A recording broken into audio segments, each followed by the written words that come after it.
ভাই রফিকুল ইসলাম আপনি সালাম দিয়েছেন। ওয়ালাইকুম আসসালাম রহমতুল্লাহ। আপনি জানতে চেয়েছেন এতাআতি ভাইদেরকে বাতিল বলা হয় কেন, এ সম্পর্কে বিস্তারিত জানতে চাই।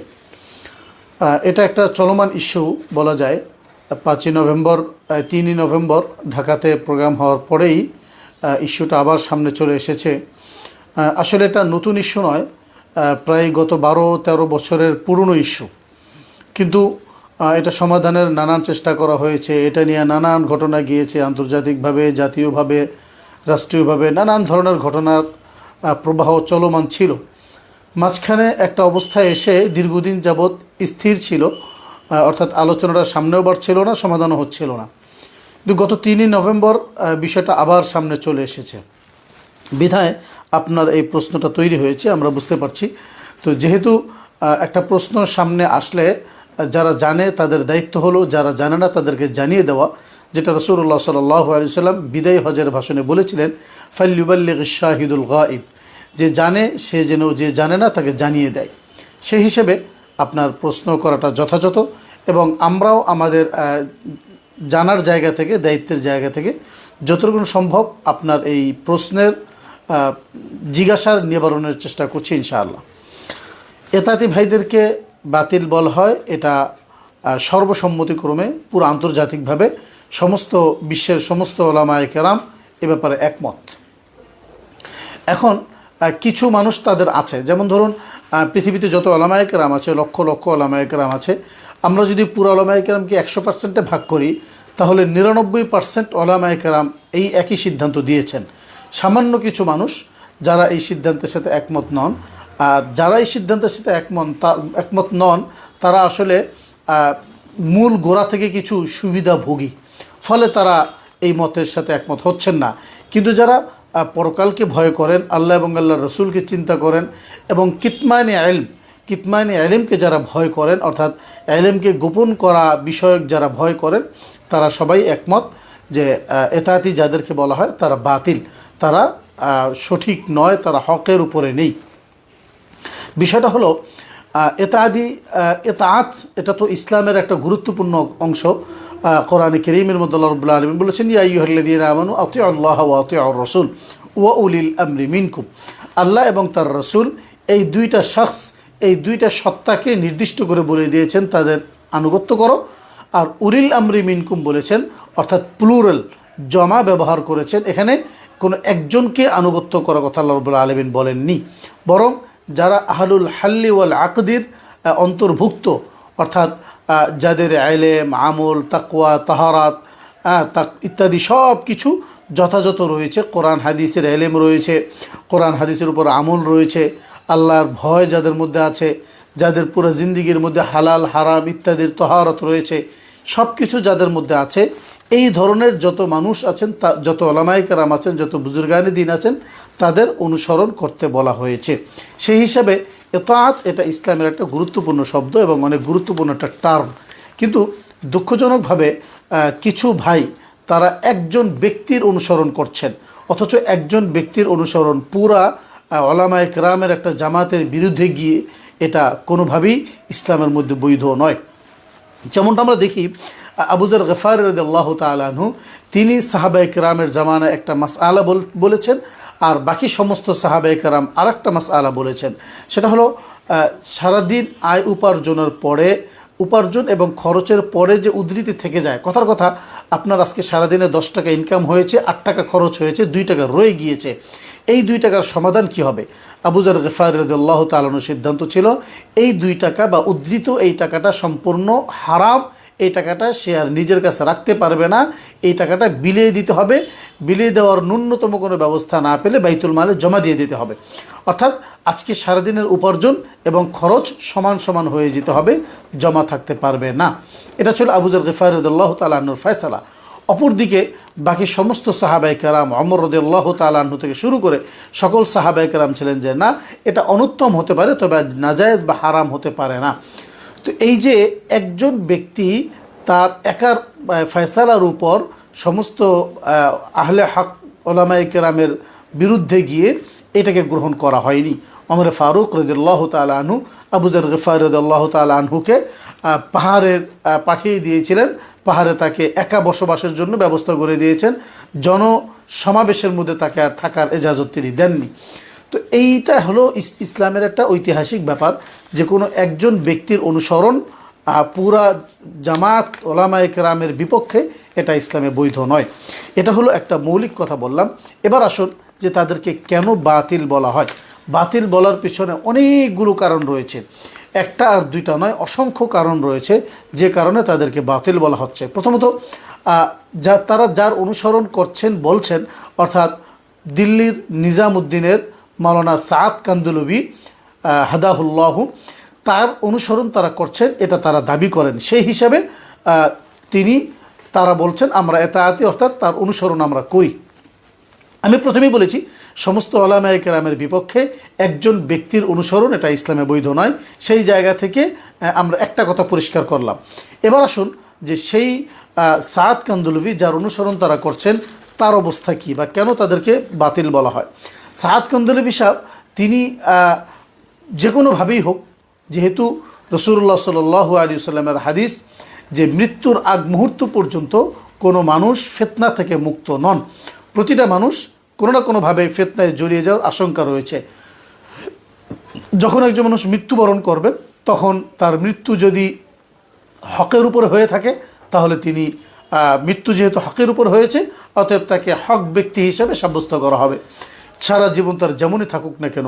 আর মৃত্যুর সময় কেউ যদি বাতিল অবস্থায় মৃত্যুবরণ করে থাকেন, সারা জীবন তার ভালো থাকলেও তাকে বাতিলদের অন্তর্ভুক্ত করা হয়ে থাকে। সেই হিসেবে একজন মানুষ যতদিন জীবিত আছেন ততদিন ফিতনা থেকে মুক্ত নয়, ফিতনার আশঙ্কা থেকে মুক্ত নন। মাওলানা সাদ কান্দলভি তিনি তার জীবনে একটা বড় ধরনের ফিতনার মধ্যে জড়িয়ে গিয়েছেন।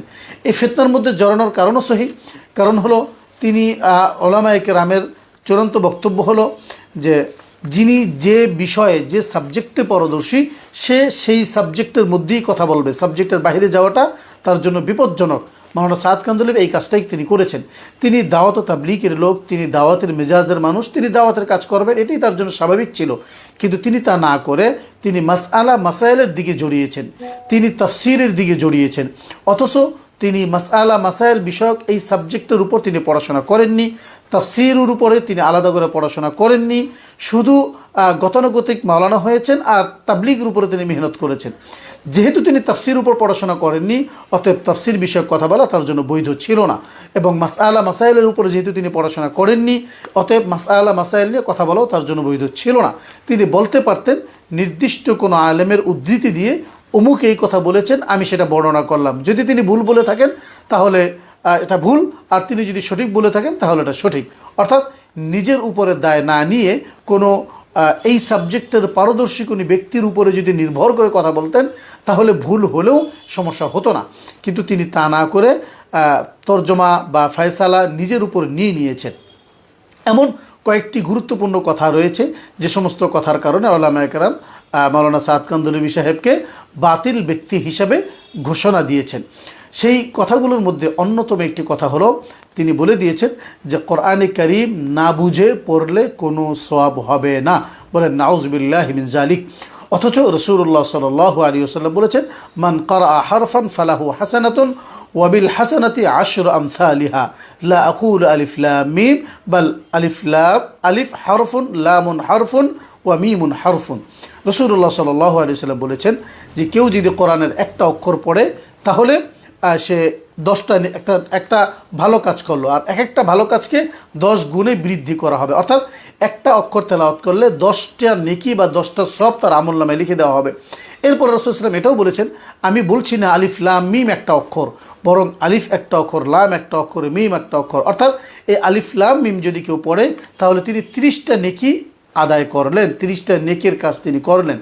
এবার এই আয়াত এই হাদিসের মধ্যেই যদি আমরা চিন্তা করি তাহলে দেখি আলিফ লাম মিম এমন একটা শব্দ, এমন 3টা হরফ, এমন একটা শব্দ যার তর্জমা পৃথিবীর কোনো মানুষ জানেন না, এমনকি খোদ রাসূলুল্লাহ সাল্লাল্লাহু আলাইহি ওয়াসাল্লামেরও জানা ছিল বলে আমরা জানি না। এটা একমাত্র এর তর্জমা আল্লাহ রাব্বুল আলামিনই ভালো জানেন। আল্লাহ রাব্বুল আলামিন কোরআনে কারীমকে যে মুজিজা বানিয়েছেন, যে এর এটা আল্লাহ তাআলা যাকে যতটুকুন বুঝতে দিবেন সে ততটুকুনি বুঝতে পারবে, তার চেয়ে বেশি পারবে না। এর একটা অংশ হলো এই আলিফ লাম মিম, এগুলোকে বলা হয় আয়াতুম মুতাশাবিহাত। আল্লাহ রাব্বুল আলামিন কোরআনে কারীমে সূরা আলে ইমরানের মধ্যে বলে দিয়েছেন কোরআনে কারীম দুই ভাগে বিভক্ত, একটা হলো মুহকামাত আর একটা হলো মুতাশাবিহাত। মুহকামাত যেগুলো মানুষ বুঝবে, আর মুতাশাবিহাত যেগুলো মনে হবে যেন এগুলো আমরা বুঝি অথচ এগুলো মানুষ বুঝবে না। তাহলে এই হাদিসের মধ্যে আল্লাহ রাসূল সাল্লাল্লাহু আলাইহি ওয়াসাল্লাম এমন তিনটা অক্ষরের নাম বললেন, এমন একটা শব্দের কথা বললেন যে শব্দের তর্জমা যে বোঝা যাবে না, এটা আল্লাহ তাআলাই কোরআনের আরেক জায়গায় বলে দিয়েছেন। সুতরাং অথচ রাসূল সাল্লাল্লাহু আলাইহি ওয়াসাল্লাম বলছেন যে এইটা বলার দ্বারা, এই শব্দটা পড়ার দ্বারা 30টা নেকি হয়ে যাচ্ছে। অথচ অপরদিকে মাওলানা সাদ কান্দলবি সাহেব বলছেন যে কোরআনে কারীম না বুঝে পড়লে কোনো নেকি হবে না। সরাসরি কোরআনের আয়াত এবং রাসূল সাল্লাল্লাহু আলাইহি ওয়াসাল্লামের হাদিস থেকে যদি সমন্বয় করা হয় তাহলে আয়াত এবং হাদিসের বিরুদ্ধে তার এই মাসআলাটা চলে যাচ্ছে। এটা তার গোমরাহের অন্যতম একটি কারণ। আরেকটি কারণ আমরা এভাবে বলতে পারি, তিনি বলেছেন রাসূলুল্লাহ সাল্লাল্লাহু আলাইহি ওয়াসাল্লাম অপচয়ের গুনাহ করেছেন, বলেন নাউজুবিল্লাহি মিন জালিক। রাসূলুল্লাহ সাল্লাল্লাহু আলাইহি ওয়াসাল্লাম তো নয়, শুধু আদম আলাইহিস সালাম থেকে যে ১৬ লক্ষ নবী পৃথিবীতে আল্লাহ রাব্বুল আলামিন পাঠিয়েছেন, সকলের ব্যাপারে কোরআনে কারীম বলছে তারা মাসুম, তাদের একটা সগীরা গুনাহ পর্যন্ত নেই। প্রত্যেক নবীর একটা জাল্লাত আছে, কিন্তু সেটা গুনাহের অন্তর্ভুক্ত নয়। শুধুমাত্র রাসূল সাল্লাল্লাহু আলাইহি ওয়াসাল্লাম এমন এক মহান ব্যক্তি যার সগীরা গুনাহও নেই, জাল্লাত পর্যন্তও নেই। ইউসুফ আলাইহিস সালামের ছোট্ট একটা জাল্লাত আছে, আদম আলাইহিস সালামের ছোট্ট একটা জাল্লাত আছে, প্রত্যেক নবীর ছোট্ট ছোট্ট একটা করে জাল্লাত আছে, সেটা সগীরা গুনাহও নয়, কবিরা গুনাহ তো অবশ্যই নয়, সগীরা গুনাহও নয়। আর অপরদিকে মাওলানা সাদ সাহেব বলছেন যে রাসূলুল্লাহ সাল্লাল্লাহু আলাইহি ওয়াসাল্লাম অপচয় করার গুনাহ করেছেন, আর অপচয় করা এটা কবিরা গুনাহের অন্তর্ভুক্ত, বলেন নাউজুবিল্লাহি মিন জালিক। কোথায় তিনি বলেছেন? তিনি বলেছেন যে রাসূলুল্লাহ সাল্লাল্লাহু আলাইহি ওয়াসাল্লাম একজন স্ত্রীর বিবাহের সময় শুধু খুরমা দিয়ে, খেজুর দিয়ে অলিমা করার প্রয়োজন ছিল, তা না করে তিনি খাসির গোস্ত দিয়ে অলিমা করেছেন, এটা অপচয় হয়েছে। ফলে পরবর্তীতে আল্লাহ তাআলা তাকে শাস্তি দিয়েছেন, তাকে অভাবের মধ্যে ফেলেছেন, বলেন নাউজুবিল্লাহ। এই যে এত বড় একটা কথা বলেছেন, এত বড় অপরাধ বলার পরে এরপরে তাকে বাতিল বলতে আর কোনো কিছুর প্রয়োজন থাকে না মুসলমানের জন্য। অতএব তিনি বাতিল বলে ওলামায়ে কেরাম সিদ্ধান্ত দিয়েছেন। এবং আমি যদি বলতে থাকি আর অনেকগুলো তার ব্যাপারে বলা যাবে, যেগুলো প্রত্যেকটা কথাই কোরআন এবং হাদিসের সাথে সরাসরি সাংঘর্ষিক অবস্থা রাখে, সরাসরি সংঘর্ষ। এজন্য ওলামায়ে কেরাম বলেছেন, প্রথমত ব্যক্তিগতভাবে ওলামায়ে কেরাম বলেছেন, এরপরে সমষ্টিক ওলামায়ে কেরাম বলেছেন, এরপরে মজমা করে বলেছেন, এরপরে লিখিতভাবে বলেছেন, এরপরে সর্বশেষ পুরো পৃথিবীর মধ্যে অন্যতম বিদ্যাপীঠ, ইসলামিক বিদ্যাপীঠ, সকলের কাছে আস্থার একটা বিদ্যাপীঠ এবং পরীক্ষিত আস্থার হকের উপরে প্রতিষ্ঠিত বিদ্যাপীঠ দারুল উলুম দেওবন্দ, তারা লিখিতভাবে ঘোষণা দিয়ে দিয়েছেন যে মাওলানা সাদ কান্দলভি তিনি ফিকরি বেরাহরাভিতে লিপ্ত হয়ে গিয়েছেন, অর্থাৎ তিনি চিন্তার মধ্যে ভুল পথে চলছেন, তিনি সঠিক পথে নেই। তো যখন একজন মানুষের চিন্তাই ভুল হয়ে যায় তখন তার কোনো কিছু আর সহি থাকে না। এখন এই যে তিনি ভুলগুলো করেছেন, কোথাও কোথাও তিনি আবার বলেছেন যদি আমি কোনো ভুল করে থাকি তাহলে আমি তওবা করে নিলাম। এ কথা বলার পরে তিনি আবার পুনরায় এই কথা বলার হয়তো 24 ঘন্টা বা 48 ঘন্টার মধ্যেই আবার সে পুনরায় একই আলোচনা করছেন। আসলে তওবা কাকে বলে? তওবার জন্য অনেকগুলো শর্ত আছে, অনেকগুলো ক্রাইটেরিয়া আছে। তার মধ্যে তওবার মৌলিক 3টে শর্ত হলো অনুতপ্ত হওয়া, দ্বিতীয় নম্বর হলো আল্লাহ রাব্বুল আলামিনের কাছে ইস্তিগফার করা, তৃতীয় নম্বর হলো এই কাজ পুনরায় আর কখনো না করা। তো তিনি যখন বলেন যদি কোনো ভুল করে থাকি তাহলে তিনি এখানে অনুতপ্ত হন নাই। এই বাক্য দ্বারা বোঝা গেল যে ভুল যে তিনি করেছেন এটা তিনি স্বীকার করছেন না। যদি ভুল করে থাকি তাহলে এখানে তার অনুতপ্ততা প্রমাণ হয় নাই। দ্বিতীয়ত তিনি ঘোষণা দিয়েছেন ঠিক আছে এটা হলো, কিন্তু তৃতীয় যে আরেকটা রয়েছে যে এই কাজ সে আর কখনো করবেন না, কিন্তু দেখা যায় তিনি 24 ঘন্টার মধ্যেই 48 ঘন্টার মধ্যেই আবারই একই আলোচনা করছেন, ফলে তার এই তওবাটা গ্রহণযোগ্য হচ্ছে না। এভাবে তিনি বারবার তওবা করছেন বলে বলে জাতিকে বিভ্রান্তির মধ্যে রাখছেন। এই যে বেশ কিছু অপরাধ তিনি করেছেন, বেশ কিছু বড় বড় ভুল যেগুলো কোরআনের সাথে সংঘর্ষ তৈরি হয়, এ সমস্ত কারণে ওলামায়ে কেরাম, বিশ্বের ওলামায়ে কেরাম তাকে বাতিল বলে ঘোষণা দিয়েছেন। যতক্ষণ পর্যন্ত তিনি তার এই সমস্ত ভুল থেকে তওবার যে পদ্ধতি রয়েছে, নিয়ম রয়েছে, সেইভাবে তওবা করে বের হয়ে না আসবেন, ততক্ষণ পর্যন্ত তিনি বাতিল বলেই থাকবেন। এমনকি তার এ সমস্ত অপরাধ এত মারাত্মক যে এই সমস্ত অপরাধের কারণে যদি তাকে কাফের বলা হয় তাহলেও কিন্তু ইসলামিক পরিভাষায় ভুল করা হবে না। কিন্তু উলামায়ে কেরাম উদারতার সাথে সুযোগের জন্য, বড় ধরনের ফিতনা থেকে জাতিকে বাঁচানোর জন্য এখনও পর্যন্ত কাফের ফতোয়া দেননি। কিন্তু অপরাধগুলো এত জটিল, এত মারাত্মক যে তাকে কাফের ফতোয়া দেওয়ার মতো অবস্থা তৈরি হয়ে গিয়েছে। এজন্য তিনি যে বাতিল একথা চূড়ান্ত, এ ব্যাপারে কোনো ধরনের সন্দেহ নেই। যারা এটা বিশ্বাস করবে না তাদের বিশ্বাস না করার দুইটা কারণ হবে। হয়তো তিনি বিস্তারিত জানেন না, এই কারণে তিনি বিশ্বাস করছেন না তিনি বাতিল, অথবা তিনি কোনো স্বার্থের মধ্যে জড়িয়ে গিয়েছেন, ফলে ওই স্বার্থের কারণে তাকে বাতিল বলে ঘোষণা দিচ্ছেন না।